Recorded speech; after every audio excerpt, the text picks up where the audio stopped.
Welcome back to Random Vlogs. Thank you everyone for sticking with my channel to watch all the videos.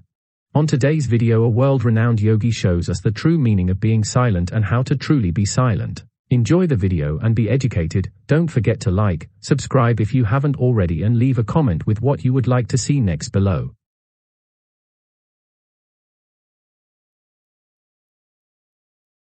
Silence does not mean shutting your mouth. Silence,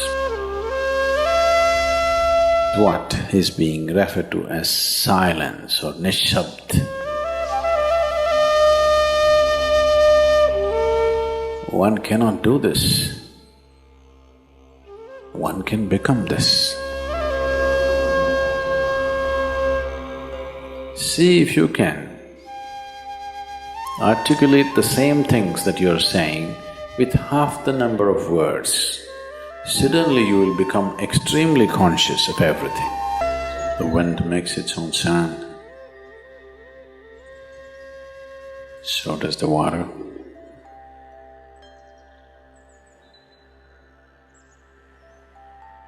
So does the earth. In fact, so does the sky. All the celestial objects are making their own sounds.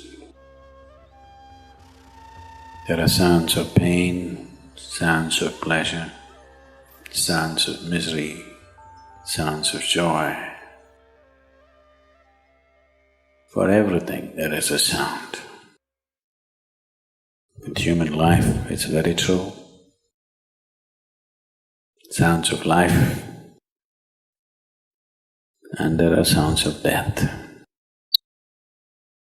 and there are even sounds of silence.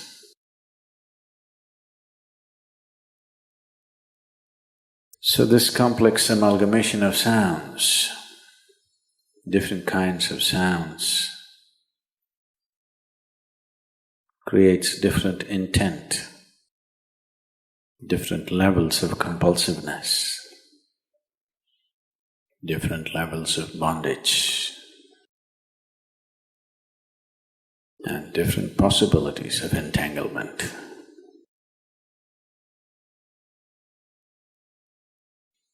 In all this, why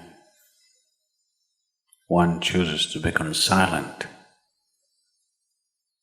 Silence is not a way of denying yourself life.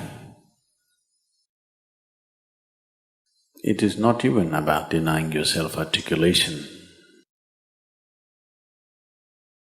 Silence is about moving from compulsiveness to consciousness.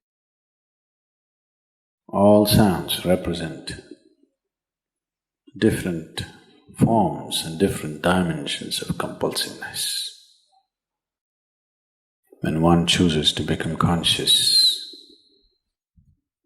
not be entangled in the compulsive nature of the existence,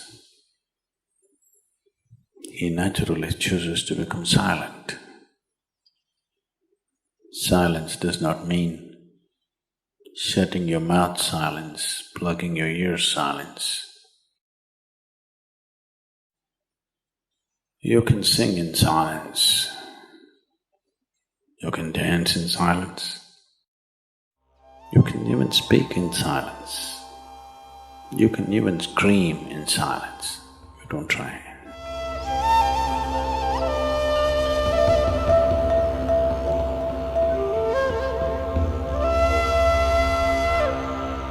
That does not mean when everybody is silent you scream. That is not screaming in silence.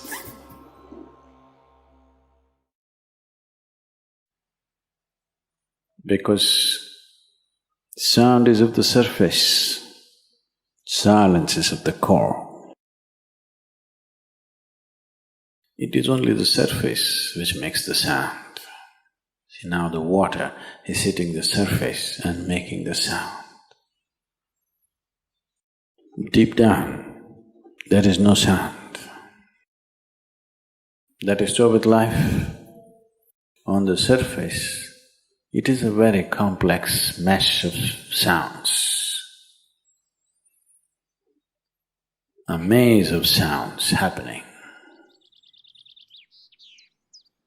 But at the core, there is no sound. There is no word for no sound in English language. We call it nishabd. That means absence of sound, a total absence of sound. Absence of sound means absence of reverberation. Absence of reverberation means absence of life.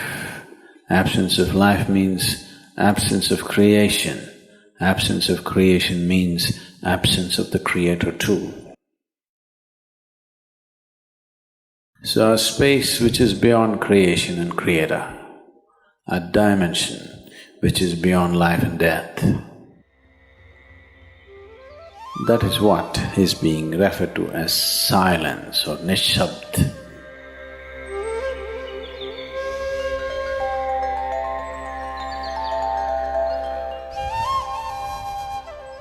One cannot do this.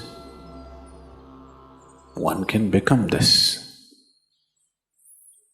Commonly, there are two words employed to describe this. One is maun, that means you're practicing silence, you're not silent.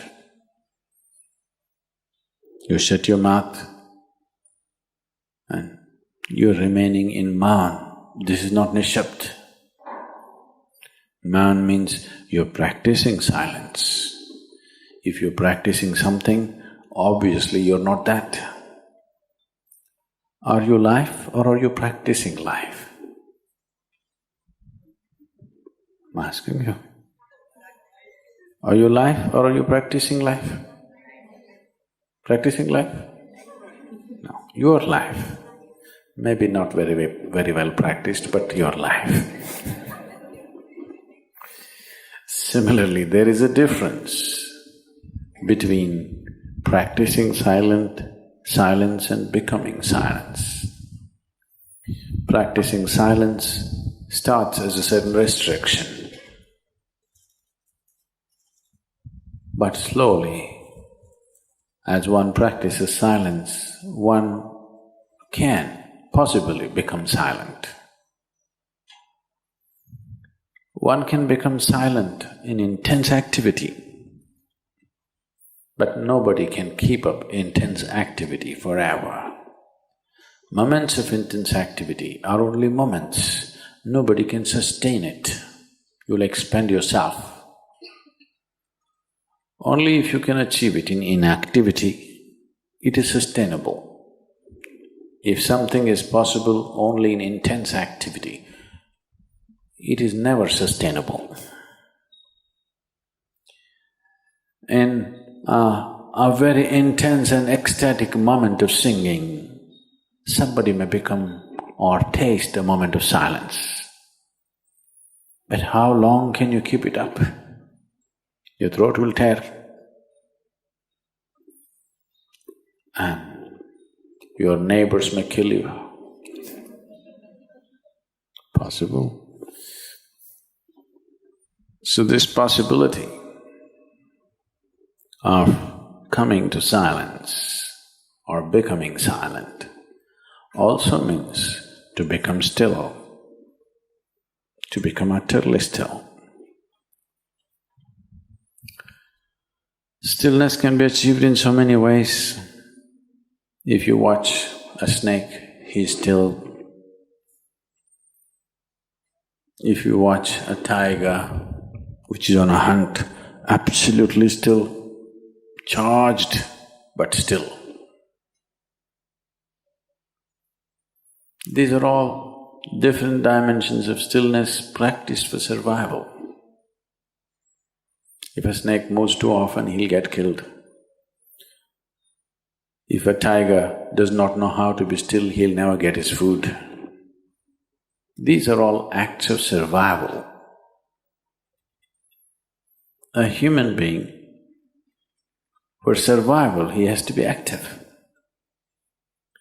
Only when his vision falls upon something which is beyond survival, then he will think of stillness.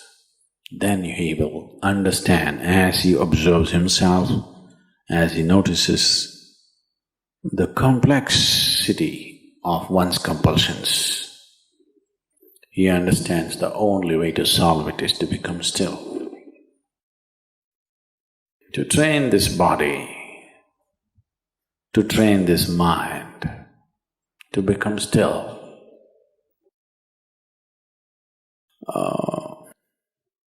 Takes some effort. If one is simply blissed out, he will become still. But otherwise one has to work bit by bit, one has to work to bring this body to absolute stillness. Most people cannot hold their body in one place for any length of time. They're all the time in moment.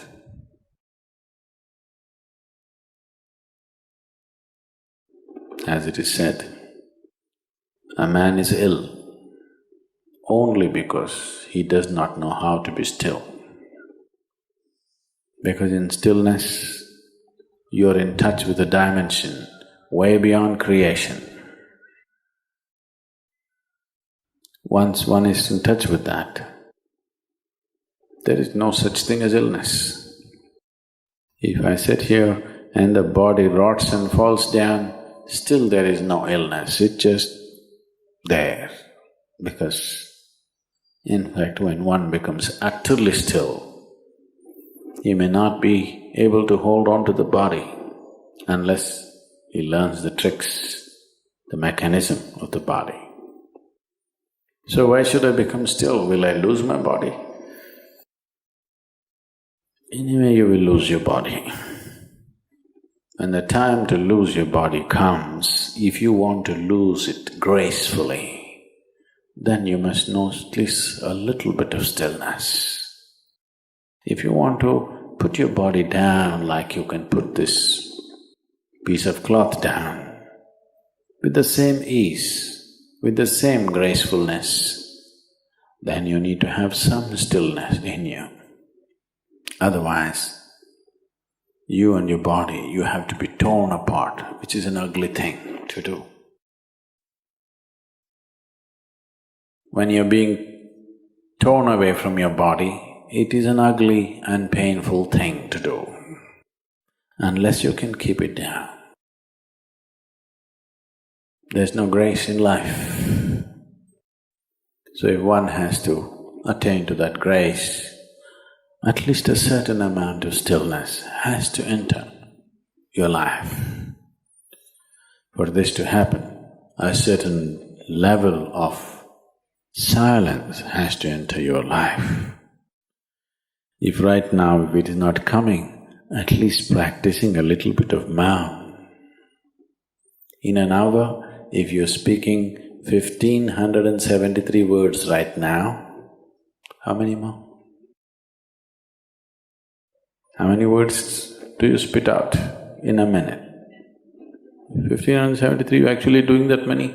I thought that's impossible. Okay, I believe you. So whatever number you're doing, see if you can articulate the same things that you're saying with half the number of words.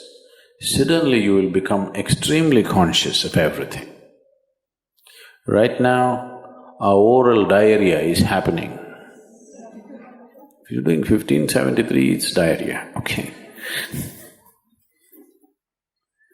Now, if you have to hold back half the words and still say the same things, now you have to be very conscious, otherwise you cannot say it.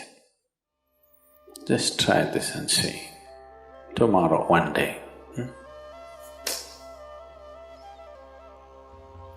In an hour, normally what number of words you utter, make it half. Don't curtail your activity, still say the same things. But with half the words, how wonderful the whole world will feel, you know.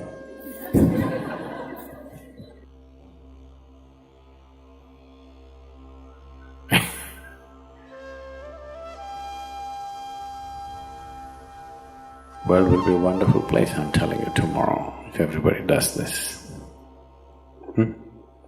Many marriages will be saved.